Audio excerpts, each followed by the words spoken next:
कहते हैं बुरा वक्त सब सिखा जाता है, कौन अपना कौन पराया सब समझ में आता है। कोरोना काल में भारत के साथ भी कुछ ऐसा ही हुआ है। कुछ महीनों पहले हर मन से अमेरिका भारत के कसीदे पढ़ते नहीं थक रहा था, भारत से दोस्ती के झंडे बुलंद कर रहा था। लेकिन जैसे ही भारत पर संकट आया, अमेरिका की रगों में धोखे का वायरस घुस गया, उसका दोहरा चरित्र सामने आ गया। लेकिन पड़ोसी मुल्क पाकिस्तान भारत के साथ खड़ा हो गया।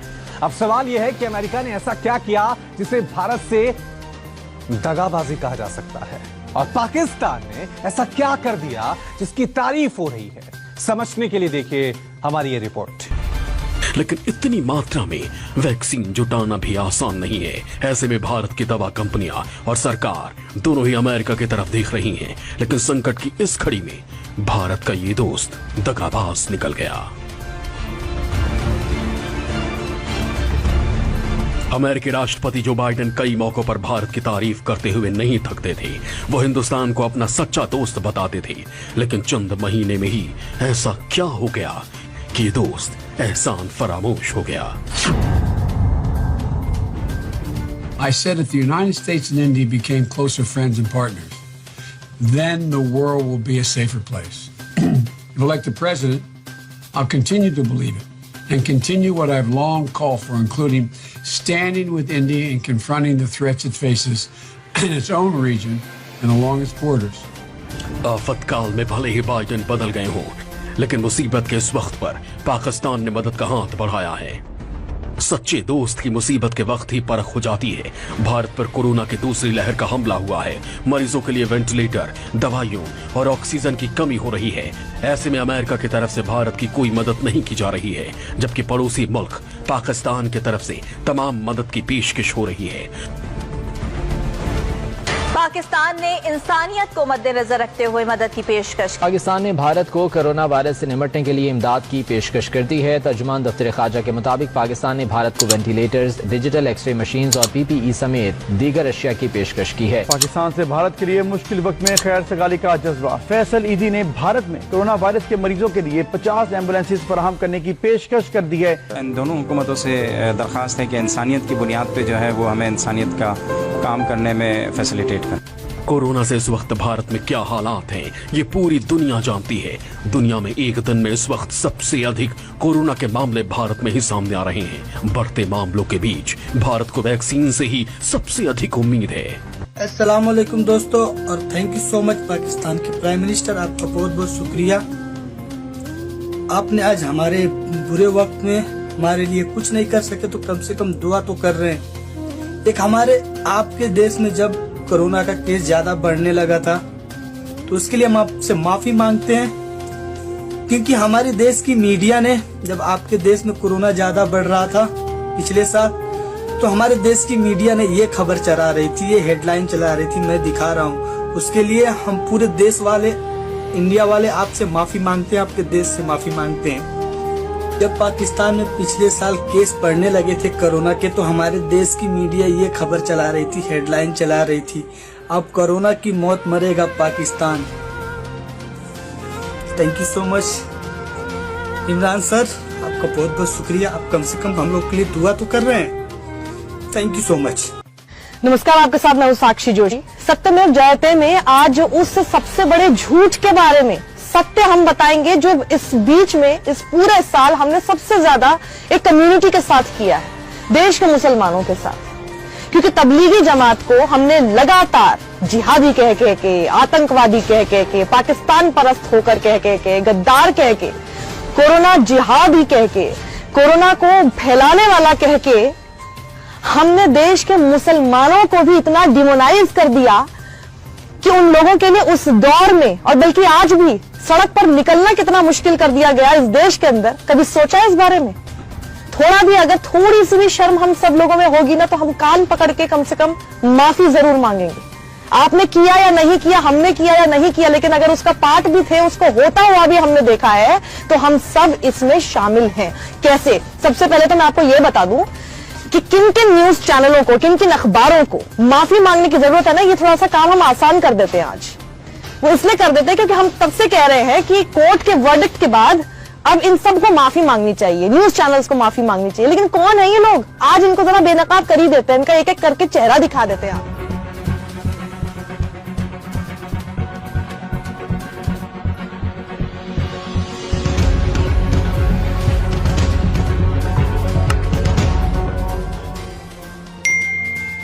सबसे पहले तो मिलिए इस आदमी से आप। दिन भर देश में सिर्फ और सिर्फ नफरत जहर फैलाने वाला ये आदमी जो कहता है अपने आप को एडिटर, कहता है अपने आप को जर्नलिस्ट, लेकिन जर्नलिज्म का जे भी इसके किसी काम में कहीं दिखाई नहीं देता। इस आदमी से शुरुआत मैं कर लेती हूँ। चेहरा देखकर ही समझ गए होंगे कि किस तरह की भाषा का इस्तेमाल किया था इसने। अब सुन लीजिए, आप लोगों ने शायद देखा ही होगा इसको। अब सुनिए कि इसने क्या कहा था।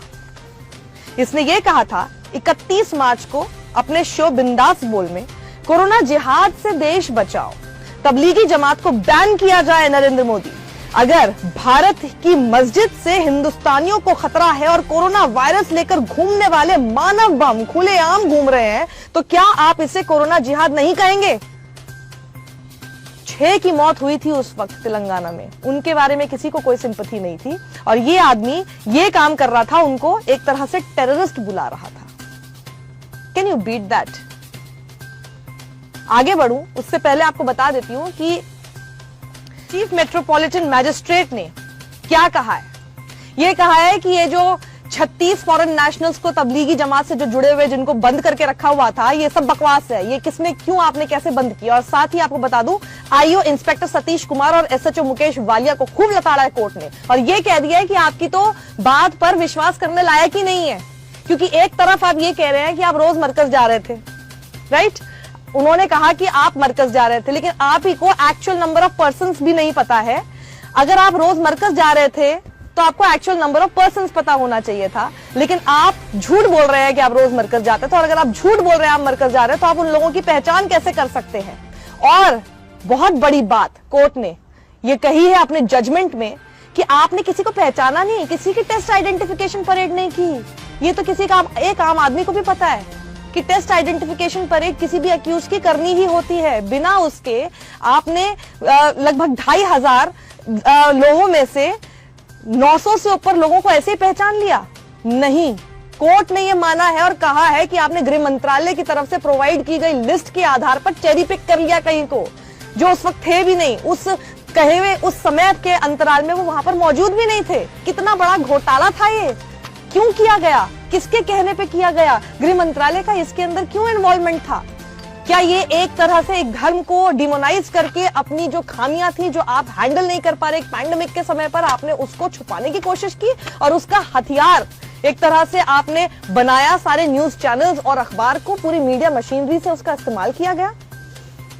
अब देखिए दूसरा शख्स, इंडिया टीवी ने एक स्पिटिंग के ऊपर स्टोरी चलाई थी और ये कहा था, वीडियो चलाया कि ये एक एंटीडोट की तरह काम करेगा कोरोना वायरस का। ये कोई मौलाना था जिसका वीडियो उन्होंने रिपीट मोड में और खूब यूट्यूब वगैरह पे डाला, इन्होंने ऐसे करके चलाया। अब आपको बताते हैं, ऑल्ट न्यूज ने एक फैक्ट चेक किया, जो कि एक यूट्यूब चैनल है IRC टीवी, जिसने 2017 में ये वीडियो डाला था। ये मौलाना का नाम है फैज सईद और ये बता रहे हैं 2017 में, याद रखिएगा तब कोई कोरोना नहीं था, तो ये तब अगर वीडियो बनाया गया था, वो ये कह रहे हैं बेसिकली एक जेस्चर था, स्पिटिंग, थूकना एक जेस्चर के तौर पे था, असली में थूकना नहीं। वो बेसिकली वो ये होता है कि वो एक इस तरह की प्रीचिंग दे रहे थे कि अगर अंदर कोई इविल थॉट्स आती हैं, शैतान आपके अंदर घर करने लगता है, आपको ऐसा फील होने लगता है, तो उसमें सबसे अच्छा तरीका है कि उस वक्त आप एक जेस्चर के तौर पर साइड में से थूक दे, तो उससे क्या होता है कि वो शैतान निकल जाता है। जैसे हम कभी किसी को नजर लगते हैं, हम नहीं कहते थू थू थू थू थू, बिल्कुल कहने वाली बात वो जेस्चर जैसी है, उसको इन्होंने इस तरह से पोर्ट्रे किया। सोचिए, ये हमारे देश के न्यूज चैनल है, ये हमारे देश का जर्नलिज्म है। बताइए तीसरा number, TV9 Bharatvarsh. TV9 Bharatvarsh ने एक वायरल वीडियो चलाया था मुस्लिम वेंडर का, आपको याद होगा, जो कि अपने अंगूठे को उस वक्त लिक कर रहा था और फ्रूट्स बेच रहा था। इस तरह का एक वीडियो आया था और ये कहा गया था कि ये कोरोना अपराधी है और ये जानबूझकर ऐसा कर रहा है, बिना ये सब चीजें देखे कि आपने ये देखा भी कि ये कब का वीडियो है। कोई भी कुछ भी व्हाट्सएप पे वायरल आ जाता है, सब व्हाट्सएप यूनिवर्सिटी के छात्र बने हुए हैं। मध्य प्रदेश की सरकार ने, मध्य प्रदेश की पुलिस ने वहां पर FIR भी कर दी उस आदमी के खिलाफ जिसका नाम शेरू खान था। पता चला कि ये वीडियो तो फरवरी का है, फरवरी में तो हमारा देश भी पैंडेमिक से नहीं लड़ रहा था, ये तब का है। लेकिन उस वेंडर को जरूर पता है कि कोरोना कैसे फैलाना है। ये इनका हाल है। चौथी जिसने गलती की और जिसको अब माफी मांगनी चाहिए, दोबारा से सुरेश चौहान के आ गए। उसी शाम को जो मैंने आपको पहले बताया, उस दिन उन्होंने कोरोना जिहाद के नाम से शो चला दिया।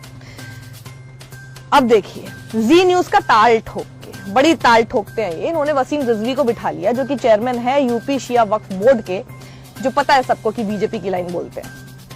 उन्होंने वहां आके बिना किसी सबूत के आके क्या क्लेम कर दिया, क्या दावा कर दिया कि कोविड-19 हैड बीन डेवलप्ड अमंग तबलीगीज। कोविड-19 जो है उसको डेवलप किया गया है तबलीगियों के बीच में, and they had sent out across India, और इनको भारत में भेजा गया है कि इनको कोरोना वायरस हुआ और उसके बाद इनको जानबूझकर भारत में भेजा गया है ताकि इस देश में ज्यादा से ज्यादा मौतें कराई जा सके। ये बिना किसी तथ्य के आधार पे इन्होंने ये बात क्लेम कर दी और ये सब लोगों ने उठा ली, और इसी के नाम पर आप लोगों को दिन भर भड़काया गया, बरगलाया गया। क्या दिल्ली को इटली बनाने की साजिश जी न्यूज ने चलाया? ये क्या दिल्ली को इटली बनाने की साजिश? क्या देश में कम्युनिटी ट्रांसमिशन की साजिश रची जा रही है?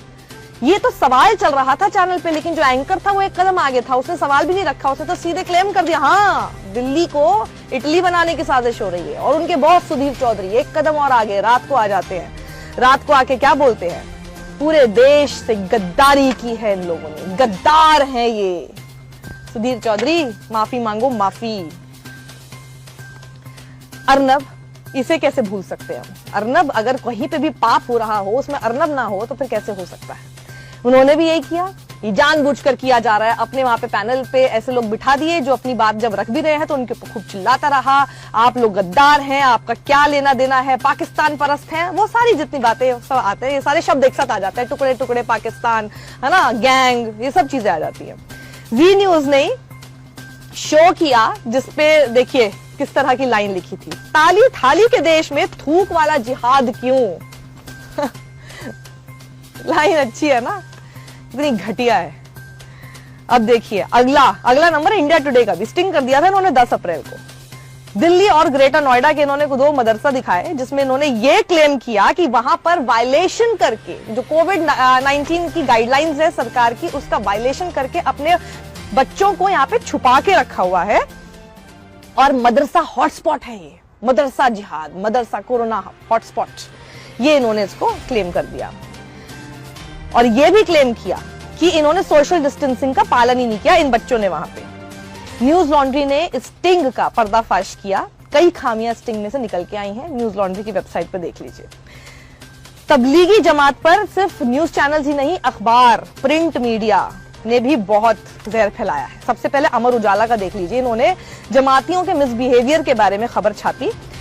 तबलीगी जमात जो क्वारंटीन थे उन्होंने बाहर जाके शौच किया, क्यों? क्योंकि उनको अपनी जो मीट खाने की डिमांड थी वो उन लोगों ने पूरी नहीं की। राजस्थान पत्रिका ने भी इस खबर को उठा लिया, लेकिन उसके बाद क्या हुआ, सहारनपुर पुलिस ने ही ट्विटर पे ये डाला कि हमने ये पूरा तथ्य देखने की कोशिश की है, जांच की है, और ये पूरी तरह से तथ्यहीन है, गलत खबर है। फिर इन दोनों ने अपनी अपनी खबरें वापस ले ली, मतलब कुछ भी इन लोगों ने चलाया। दूसरा देखिए दैनिक जागरण, इन्होंने किया Islam's peaceful propagation and jihad are 2 sides of same coin, मतलब एक तरफ इस्लाम अपने आप को शांतिपूर्ण धर्म बताने की कोशिश करता है और दूसरी तरफ ये लोग जिहाद करते हैं, ये एक ही सिक्के के 2 पहलू हैं। ये इन्होंने खबर की। ऑप इंडिया, जिसको हम बहुत प्यार से पूप इंडिया भी बोलते हैं, तबलीगी पेशेंट्स जो चेन्नई में थे उनको इन्होंने कैसे किया डिनोट, पता है आपको? They made Islamic gesture popularized by ISIS। अपनी 4 फिंगर उठा के एक उन्होंने तस्वीर डाल दी, उनकी 4 फिंगर उठाए हुए तस्वीर डाल दी। मतलब आप कुछ भी उंगली उठा के कुछ तस्वीर डालेंगे, देख लीजिएगा भैया किसी आईसिस किसी के साथ तो नहीं जुड़ा हुआ, वरना आपको भी जोड़ देंगे। कोई उनकी तस्वीर थी तो उसको उन्होंने ऐसे कर दिया कि देखो आईसिस भी इसी तरह से उंगली उठाता है, तो ये आईसिस के साथ कनेक्टेड है। What an investigative journalism, my God. अब देखिए आर पार में अमीश देवगन कहते हैं कॉन्क्रीट इंफॉर्मेशन है that Pakistan was directly responsible for the coronavirus pandemic in India। क्या है इनके पास कॉन्क्रीट एविडेंस? सबूत ये था कि पाकिस्तान से तबलीगी जमात के कुछ लोग मौजूद थे। अच्छा, उसमें 2 पाकिस्तानी भी थे, पाकिस्तानी मतलब ISI। पाकिस्तानी मतलब आतंकवादी, तो वो 2 आतंकवादी वहां पर मौजूद थे और कोई ना कोई साजिश रच रहे थे। अमीश देवगन, जबरदस्त journalism, wow.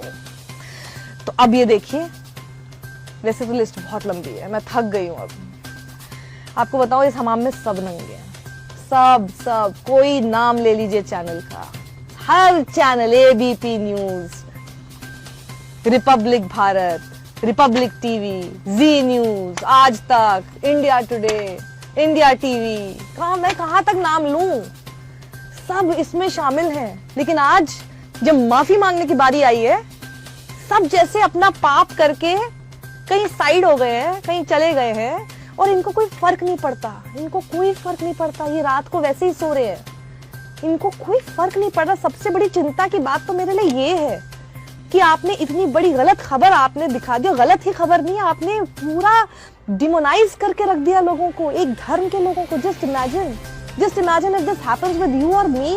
I can not actually imagine this, कि आप घर से बाहर निकले, आपके कपड़ों, आपके लुक को देखकर ही कोई आपके पहले तो धर्म को पहचाने और फिर आपको देखकर ये सोचे कि ये तो कोई वायरस लेकर फैल रहा है। उस समय पर सोशल मीडिया पे किस तरह की पोस्ट लोग लिखने लग गए थे, समझदार लोग तक लिखने लग गए थे, वो तक मानने लग गए थे कि खाने में थूक कर देते हैं। आप सोच सकते हैं how much we have demonised one community, how much. बचपन से लेके आज तक एक तो कोई आपका मुसलमान दोस्त होगा ना, एक तो कोई होगा जिसके घर पे कभी तो आप ईद पर गए होंगे, कोई तो होगा जिसने कभी तो आपको मीठी सेवइयां आपके घर पे भिजाई होंगी, या कोई तो होगा जो शायद आपकी माँ अपने घर पे दिवाली पर बुलाती होगी कि बेटा ईद पर मेरा बच्चा तुम्हारे घर आता है तो दिवाली पर तुम जरूर आना। कोई तो होगा जिसको शायद कभी राखी भी बांधी होगी, कोई तो होगा, उसी को याद कर लो। आपने उसके साथ बहुत बड़ा अपमान किया है। अगर आपके मन में थोड़ी सी भी शर्म है ना, आपने किया या नहीं किया, इसको ठीक कर सकते हैं तो करने की कोशिश कीजिए, वरना वो दिन बिल्कुल दूर नहीं है जैसे आज मुसलमानों के बाद अब सिखों के बारे में क्या क्या कहा जा रहा है। वो दिन दूर नहीं है जब आप भी उस फेहरिस्त में होंगे, और उस वक्त let me remind you once again, बहुत देर हो चुकी होगी, सॉरी। और उस वक्त मुझे आपसे कोई सिंपैथी भी नहीं होगी, बिल्कुल नहीं होगी, क्योंकि हम लगातार बताते रहे उस वक्त जागने का क्या फायदा जब आपके ऊपर बीती। उस वक्त जागिए ना जब दूसरे के साथ हो रहा है, तब हम कहेंगे ना कि हाँ कुछ तो है दम आपके अंदर। सोचिएगा इस बारे में जरूर। सत्यमेव जयते, like and subscribe, do share this. Thank you.